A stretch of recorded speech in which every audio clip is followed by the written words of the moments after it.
Hi everyone, this is Jem and welcome back to my YouTube channel. At ito na nga, post ng Baguin Philippines. Mga binibini ngayon, mayroon kaming surpresa para sa inyo.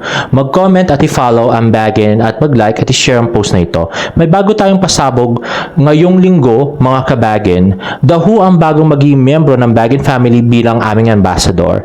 Mayroon tayong tatlong maswerteng mananalo ng kanyang autograph at makascore ng fabulous Baguin creation. Kaya ano pang hinihintay nyo? I-comment na ang inyong hula. Hashtag Baguinoo, hashtag fashion.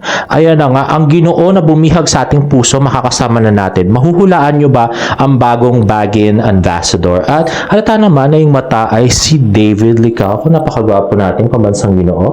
At ito nga, kung makikita nyo, immerse yourself in the world of luxury fashion with Majoy's Apostol exclusive preview. Ayun na nga, mga luxury bags, yung Baguin Philippines, guys. So, kindly check out that Facebook page para baka isa kayo sa tatlong maswerteng mananalo ng autograph ni David at exclusive deals for Baguin bags. At next naman ay post ni Babe K sa kanyang TikTok. Ayan na nga, interview si Bobby Fortesa at si David Licao. Pero hindi pa yata nilabas tong interview na to. So, from the David Licao ko lang TikTok page, Bobby Fortesa and David Licao being interviewed. Yan yata yung first song number nila, no? Nung in-interview sila bigla. Next naman ay post ni Miss Isabel Bulatao. Ayan na nga, David Licao ko for efficacent oil, mentor, camphor eucalyptus oil, summer bomber, don't worry, relaxant body is on your way. Ayan na nga, efficacent oil. Ayan na nga, at ang model ay si Carding, David Licao ko, na nakakamiss yun sando. At next naman ay post ng Kapuso Global Channel. They are gearing up for GMA Gala 2024 in collaboration of GMA Sparkle and Newport World Resorts.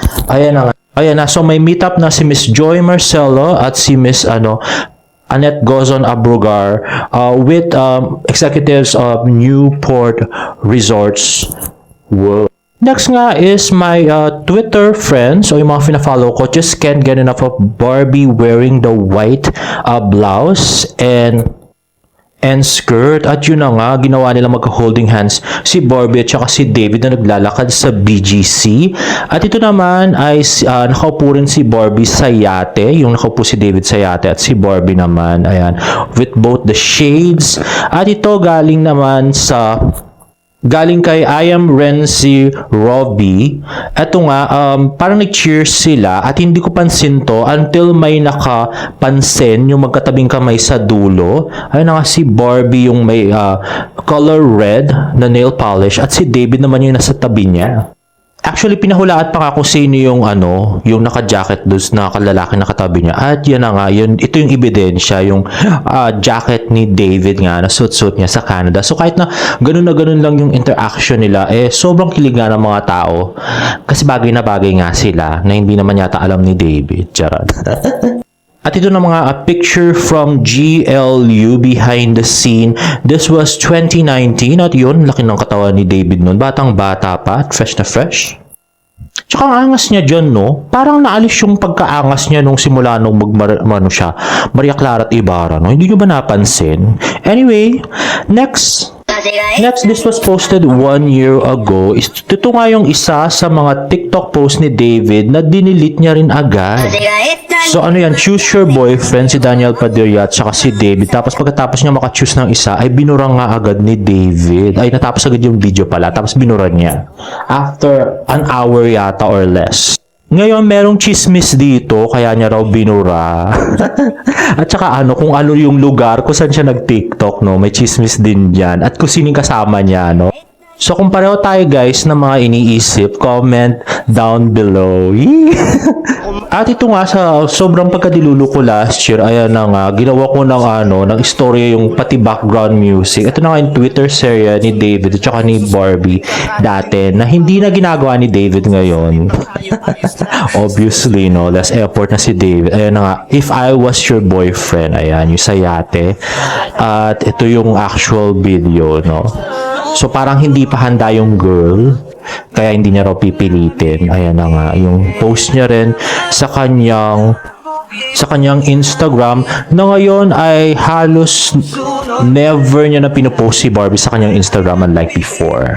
Now, see the difference, di ba, with David Licauco before and now. Anyway, next naman ay Barbie and David won at the Northwest Summer State University Students' Choice for Radio and Television Awards. At si Barbie nga ay nanalo ng Best Actress in a Primetime Teleserye while David won the Best Supporting Actor. Unfortunately, hindi sila pumunta dun sa event kasi busy yata sila.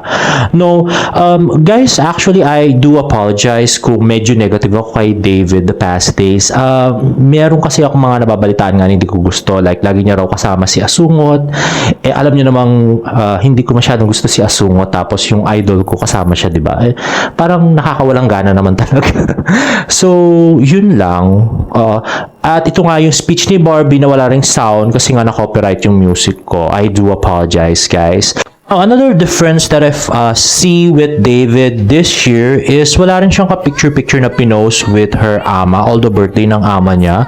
Well, maybe siguro dahil hindi niya kasama yung family niya na pumunta sa Bicol. Parang siya lang yata yung umalis papuntang Bicol. Unlike before, talagang kasama niya yung family na yung family nga mismo nagpipicture sa kanya. Ngayon, wala siyang kasama. So, yun lang. Yun yung difference na nakita ko from his trip last year and his trip this year. At I really do apologize din, guys, kung medyo negative ako magbalita the past few days. Alam niyo naman kasi hindi ko kasi gusto masyado yung mga nababalitaan ko, like si David daw laging kasama daw si Asungot, gano'n. So medyo nakaka-stress and I do apologize, but I'll try to make the blog more positive and more funnier this time.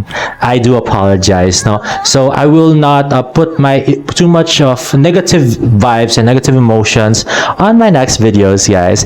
Now, thank you for subscribing and thank you for always watching. And if you like this video, please give it a thumbs up and please subscribe to my YouTube channel for more Barda updates. See you on my next vlog. Bye!